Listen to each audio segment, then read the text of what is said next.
कल्पना जी life style में आपका स्वागत है।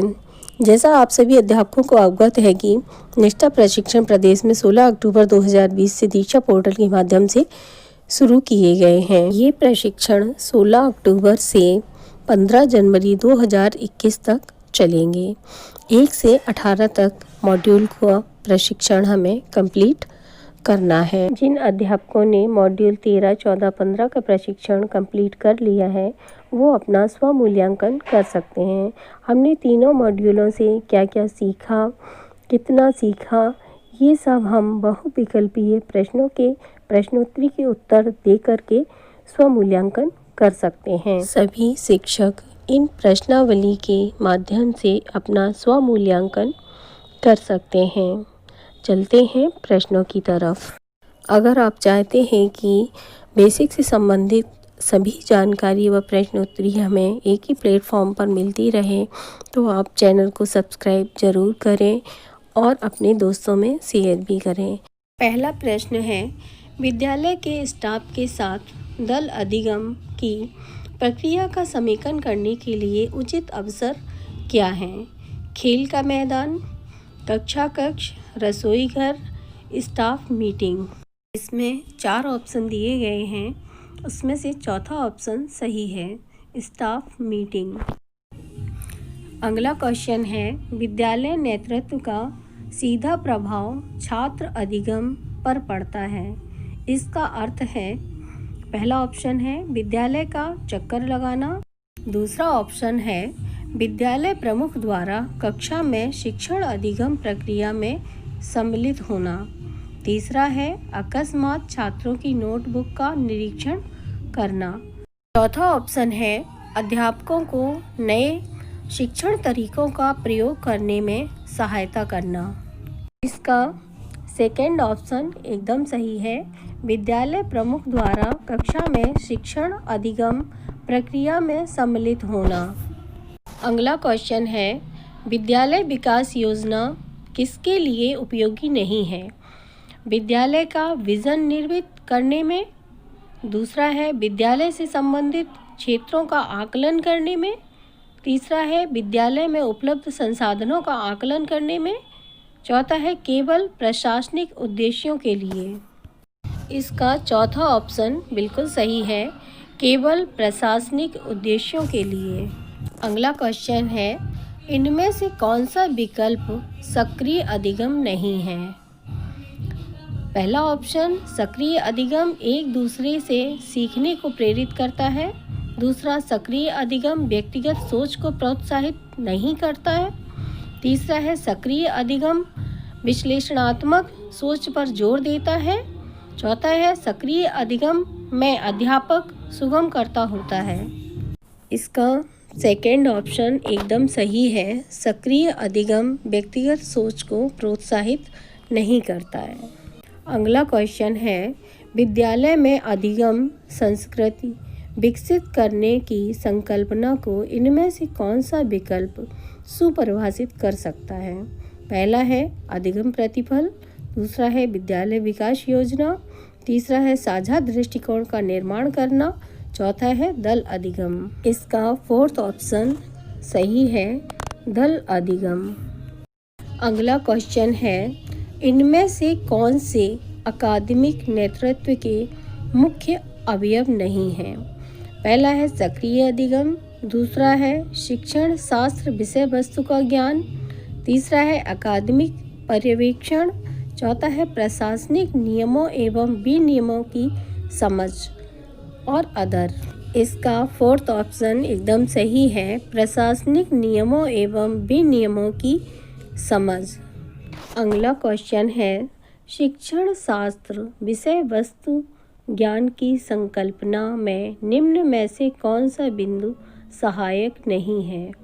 पहला ऑप्शन है विषय वस्तु का ज्ञान, दूसरा है विषय की शिक्षण शास्त्र संबंधी समझ, तीसरा है छात्रों की अधिगम संबंधी आवश्यकताएं एवं विविधता, चौथा है विद्यालयों के भौतिक संसाधन। इसका चौथा ऑप्शन सही है, विद्यालय के भौतिक संसाधन। अगला क्वेश्चन है, स्वयं को विद्यालय अध्यापक नेतृत्वकर्ता के रूप में विकसित करने हेतु 3 अवयव क्या हैं? ज्ञान संप्रेषण एवं नकारात्मक सोच, दूसरा है ज्ञान कौशल एवं अभिवृद्धि, तीसरा है सकारात्मक सोच, अनम होना एवं संप्रेषण, चौथा है अभिवृद्धि कौशल एवं संप्रेषण। इसका सही ऑप्शन है सेकंड, ज्ञान कौशल एवं अभिवृद्धि। अगला क्वेश्चन है, विद्यालय प्रमुख के तौर पर विद्यालय नेतृत्वकर्ता की क्या भूमिका होनी चाहिए? पहला ऑप्शन है एक नेतृत्वकर्ता के रूप में, दूसरा है लीडर बाय पोजीशन, तीसरा है लीडर बाय एक्शन, चौथा है लीडर बाय पोजीशन के साथ लीडर बाय एक्शन। इसका सही आंसर चौथा ऑप्शन है लीडर बाय पोजीशन के साथ लीडर बाय एक्शन। अगला क्वेश्चन है, प्रभावशाली नेतृत्वकर्ता बनने के लिए स्वयं के कौन से 2 महत्वपूर्ण गुण आवश्यक हैं? पहला है प्रशासक एवं प्रबंधक, दूसरा है आयोजक एवं योजनाकर्ता, तीसरा है पहलकर्ता एवं सकारात्मक दृष्टिकोण, चौथा है खलल पैदा करने वाला एवं शिकायती रवैया। इसका थर्ड ऑप्शन सही है, पहलकर्ता एवं सकारात्मक दृष्टिकोण। अगला क्वेश्चन है, प्रारंभिक स्तर पर राष्ट्रीय उपलब्धि सर्वेक्षण 3 कक्षाओं में बच्चों की सीखने की उपलब्धि का आकलन करने के लिए किया गया है। पहला ऑप्शन है 10वीं कक्षा तक, दूसरा है कक्षा 3 से 9 तक, तीसरा है कक्षा 3, 5 और 8 तक, चौथा है कक्षा 1 से 9 तक। इसका सेकंड ऑप्शन सही है, कक्षा 3 से 9 तक। अगला क्वेश्चन है, वर्तमान समय में डाटा एकत्रित करने के लिए सरकार द्वारा शुरू किया गया ऑनलाइन पोर्टल। पहला ऑप्शन है दीक्षा ऐप, दूसरा है यूनियन बैंक ऑफ इंडिया शुल्क जमा पोर्टल, तीसरा है शाला दर्पण, चौथा है यूडाइस शिक्षा के लिए एकीकृत जिला सूचना प्रणाली। इसका चौथा ऑप्शन सही है, यूडाइस शिक्षा के लिए एकीकृत जिला सूचना प्रणाली। अगला क्वेश्चन है, नेशनल अचीवमेंट सर्वे की आवश्यकता क्यों है? पहला ऑप्शन शिक्षक के ज्ञान का आकलन करने के लिए, दूसरा देश की जनसंख्या का आकलन करने के लिए, तीसरा बच्चे के ज्ञान का आकलन करने के लिए, चौथा सीखने के परिणामों का आकलन करने के लिए।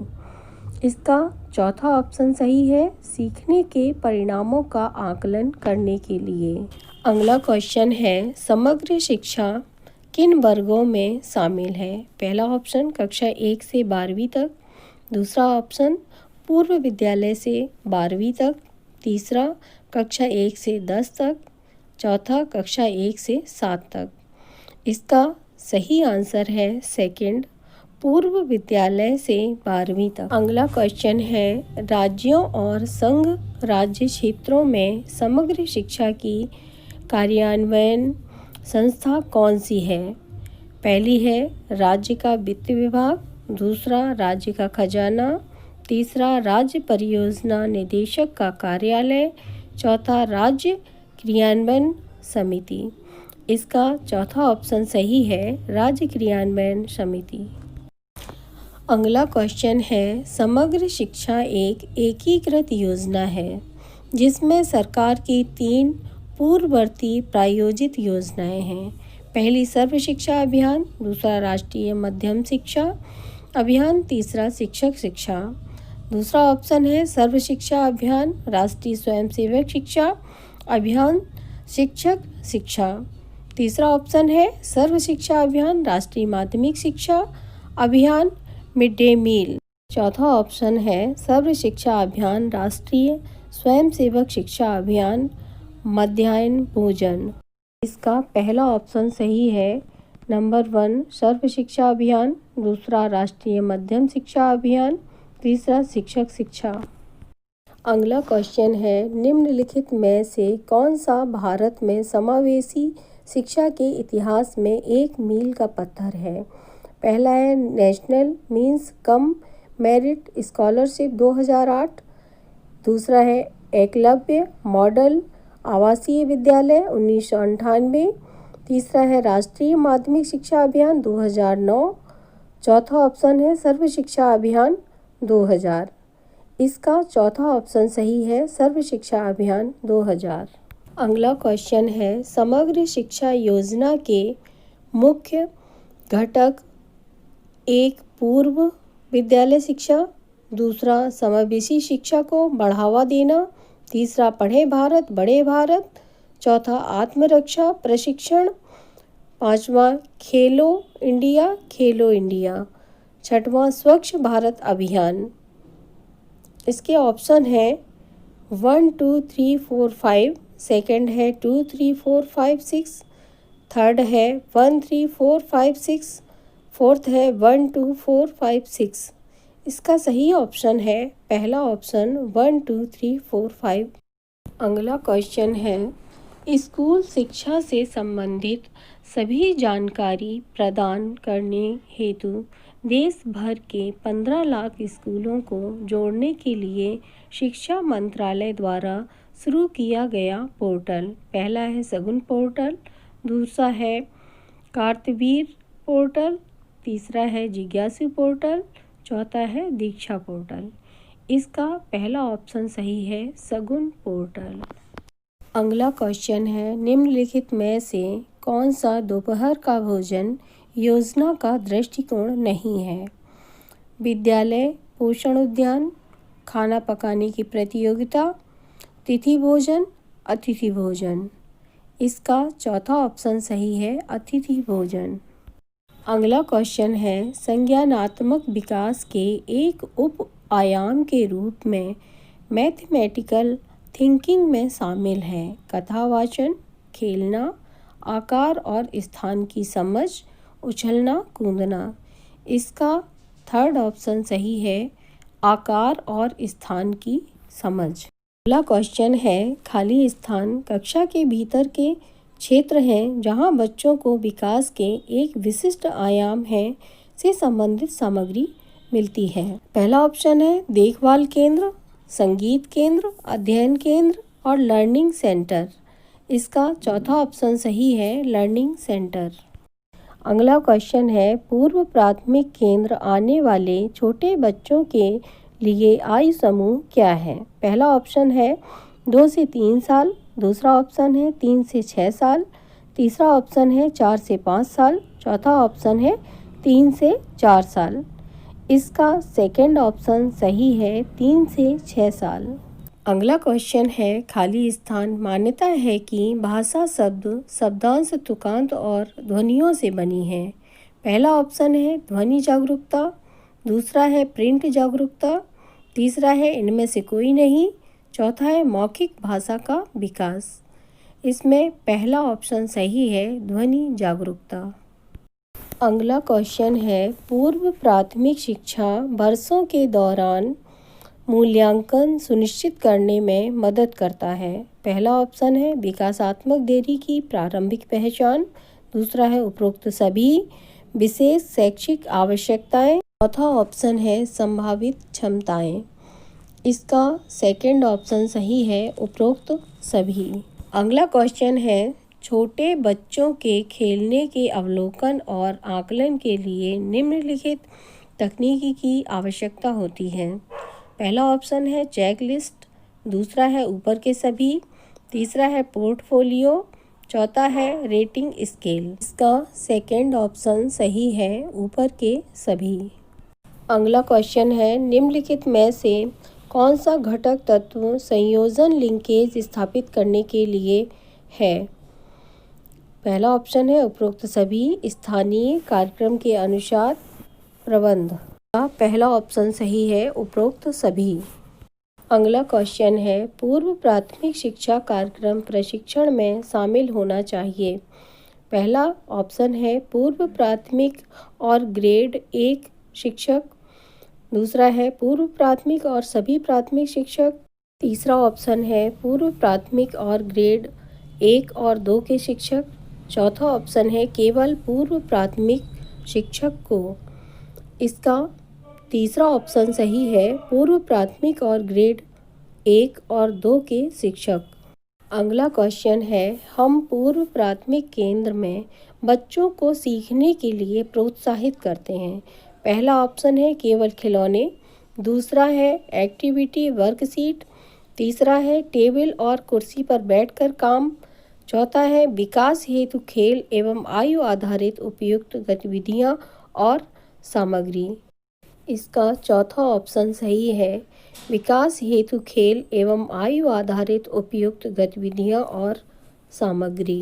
अगला क्वेश्चन है, पाठ्यचर्या चलाने के दौरान पूर्व प्राथमिक शिक्षा कार्यक्रम में शिक्षण शास्त्र के 3 मुख्य तत्व घटक क्या हैं? पहला ऑप्शन है खेल अनुभवनात्मक सीखना और कहानी कहना, दूसरा है खेल कहानी कहना और पढ़ना, तीसरा ऑप्शन है खेल अनुभव आत्मक अधिगम और पर्यावरण, चौथा है खेल परस्पर संवाद और परिवेश। इसका चौथा ऑप्शन सही है, खेल परस्पर संवाद और परिवेश। इस तरह से आप 30 बहुविकल्पी क्वेश्चन के आंसर देकर अपना स्वमूल्यांकन कर सकते हैं। अगर आपको हमारी वीडियो जानकारीपूर्ण या उपयोगी लगी हो तो इसे लाइक ज़रूर कर दें और अपने दोस्तों में भी शेयर कर दें, जिससे उन्हें भी लाभ प्राप्त हो सके। अगर चैनल में पहली बार जुड़े हुए हों तो इसे सब्सक्राइब करना ना भूलें। इसे सब्सक्राइब ज़रूर कर दें, जिससे आपको नोटिफिकेशन मिलता रहेगा और जल्द ही हम अगली वीडियो लेकर के आते हैं। चैनल को सपोर्ट करने के लिए व अपना कीमती समय देने के लिए बहुत बहुत धन्यवाद।